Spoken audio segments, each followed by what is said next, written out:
صباح الخير، هلا وصلنا على مدينة شتراسبورغ الفرنسية.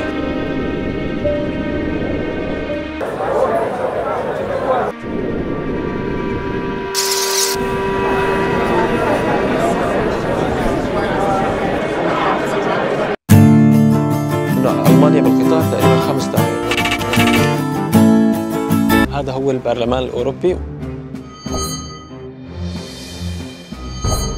وهون بيجتمعوا كل القادة والسياسيين، وفي المجلس الأوروبي.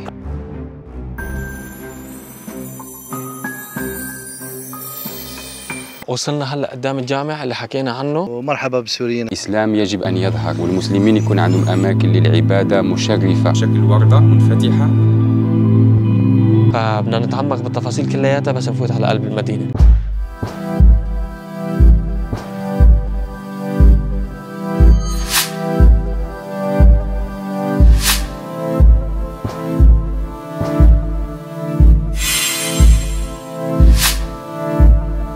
هلا نحن قدام أكبر كنيسة بأوروبا.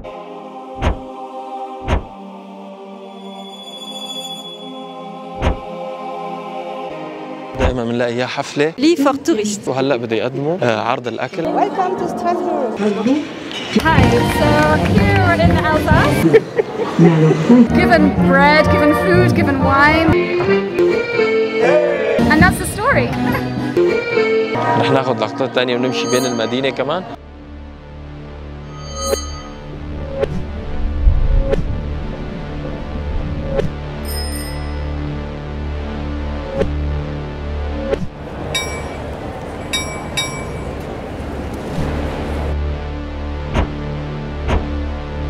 فيها كتير مباني أو أشكال ألمانية.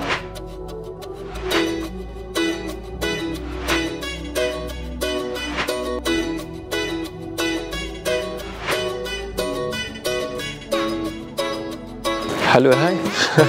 تبع ترعات الغنم.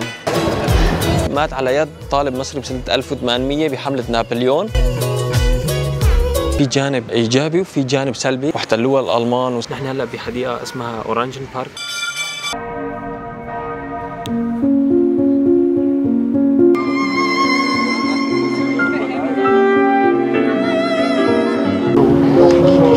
على بعد 200 متر.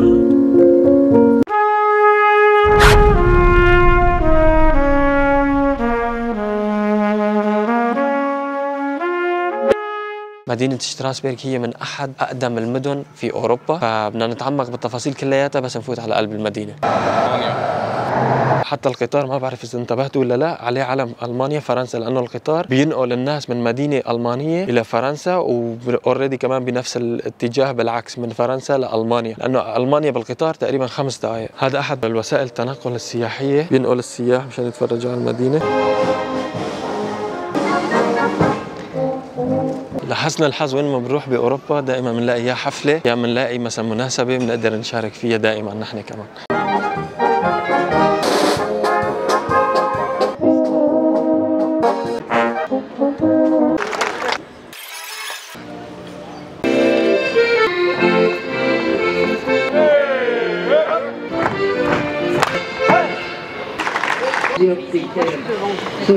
هلا اني قدموا هذا العرض هيك، وهلا بده يقدموا عرض الاكل مع الاكل. Hi, so here we're in Alsace, in Strasbourg, and here is the typical Alsatian dance. Before we had a gentleman that was sitting here, and basically it's a little story behind Strasbourg, the Alsace.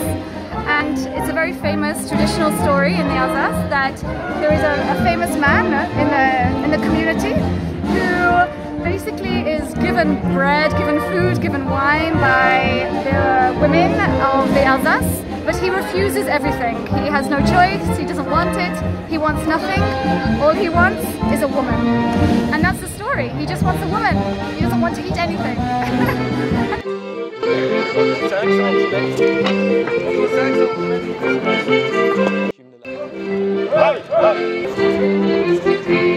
لي فور توريست.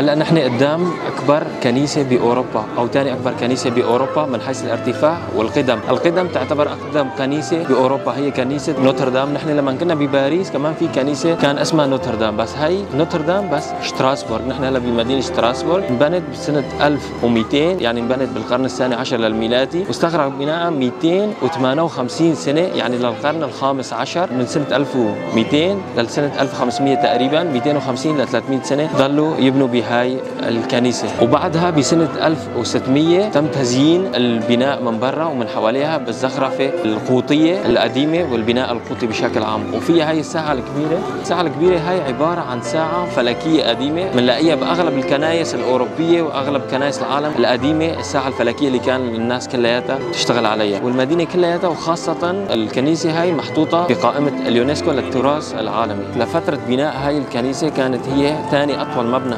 بالعالم بارتفاع 142 متر، بس هلا في طبعا ابنيه كثير اعلى منها. هي بتعتبر تقريبا هلا سادس اطول بناء على مستوى اوروبا، وبالاخص فرنسا وايطاليا هن اثنين او اكثر دولتين بالعالم بيجون سياح، وعلى مستوى اوروبا هن رقم واحد، والقاره الاوروبيه بشكل عام هي تعتبر اول او اكثر الدول، فيها اكثر دول اكثر قاره بيجي السياح حول العالم، بخليها بالمرتبه الاولى عالميا تقريبا من سنه 2000 او اكثر كمان.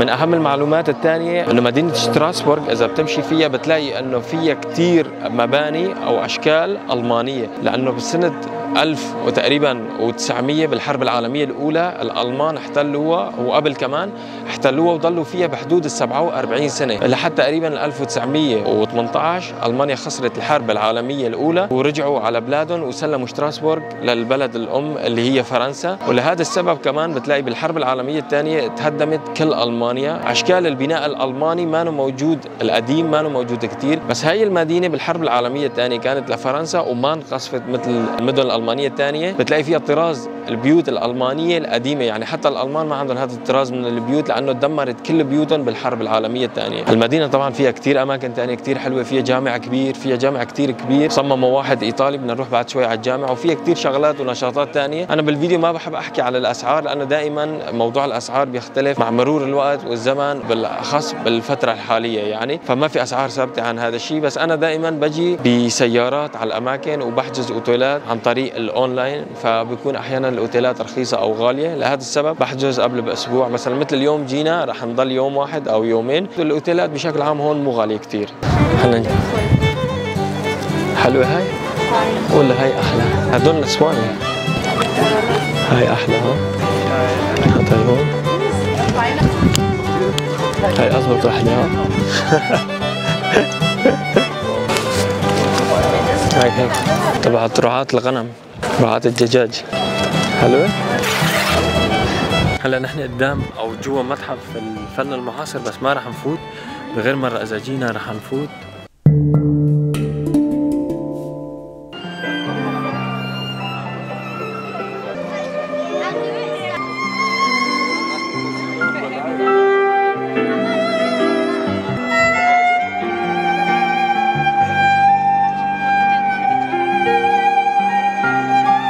هاي الساحة تسمت على اسم الجنرال المشهور بالجيش الفرنسي جان كليبا، اللي هو هاي تمثاله هون. كان مشهور بانتصاراته والانجازاته بالحرب، بس رغم كل هالانجازات وكل هذا الشيء مات على يد طالب مصري بسنة 1800 بحملة نابليون على مصر. لما حاصر القاهرة قتلوا طالب مصري. اثباتا لذلك حاطين جنب تمثاله تمثال مصري فرعوني قديم، خلينا نشوفه هلا هون.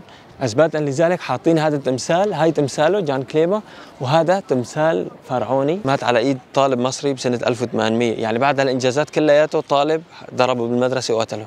طبعا ناحتين جزء من غزواته حرب، جزء من معركه ناحتينا نحت، وهذا هو. طبعا هاي الساحه وهذا التمثال موجود بوسط مدينه شتراسبورغ. الشيء الغريب يعني كيف بيحتفلوا فيه، وهو اصلا بس مو مستغرب كثير لانه هن اصلا مستعمرين وهو فات على البلد وهيك، بيعتبروا لنفسهم انتصار، هذا مو احتلال ولا غزوات، بالنسبه لهم هذا انتصار، لهالشيء محتفلين فيه. عفت.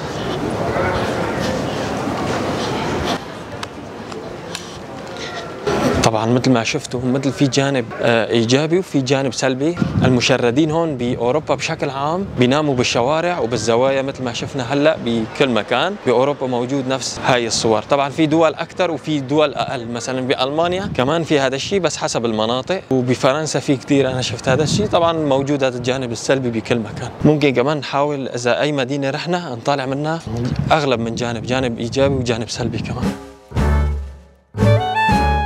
الشيء المهم كثير كمان هو واحد انه بغض النظر عن موضوع انه كانت هي من روما، جزء من روما، مدينه رومانيه هي قديمه واحتلوها الالمان وصار فيها معارك كثير، وهي كمدينه قديمه فيها هلا هي كمان مشهوره لانه فيها المفوضيه الاوروبيه وفيها المجلس الاوروبي، البرلمان الاوروبي كمان. فلهذا الشيء كمان هي مشهوره بشكل خاص انه فيها هدول البرلمانات والمجلس الاوروبي مثل ما قلنا، وهدول الاشياء بتخليها مدينه استثنائيه باوروبا بشكل عام، لانه كل قادم العالم والرؤساء والملوك لما بيزوروا اوروبا بيزوروا الاتحاد او البرلمان الاوروبي بيجوا على هاي المدينه بالذات. اي رئيس بالعالم، اي زعيم بالعالم بيجي بيحضر المؤتمر هون. نحن صرنا مقابل البرلمان الاوروبي.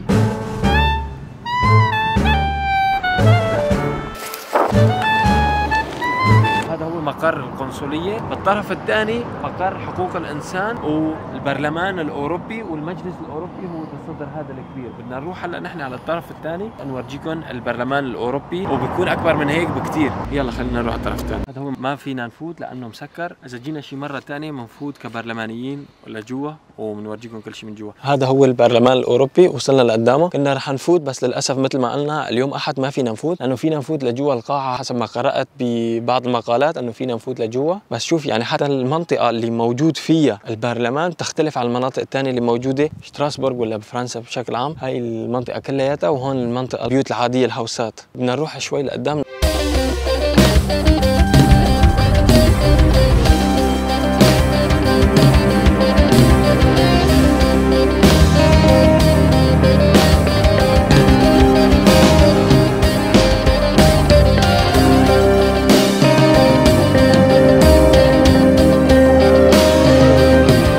هذا أقرب مكان فيني أوصل له اليوم أنا قدام البرلمان الأوروبي. هذا هو المكان اللي بحددوا فيه القرارات. بعض القرارات ممكن تمشي على معظم دول العالم، وهون بيجتمعوا كل القادة والسياسيين الأوروبيين وحتى الغير أوروبيين، بيجوا يكون عندهم هون مقابلات وعندهم اجتماعات بهذا البرلمان. فيعني أي حدا بياخذ قرار مؤثر بأوروبا أو بده ياخذ قرار أو أي اجتماع كان أوروبي على مستوى الدول، على مستوى العالم أحيانا كمان مثل ما قلنا، بيجي لهون بيجتمعوا هون كلياتهم وبياخذوا القرارات. خلينا هلا نروح على مسجد بيقولوا إنه مسجد مبني على الطريقة أو المهندس الإيطالي.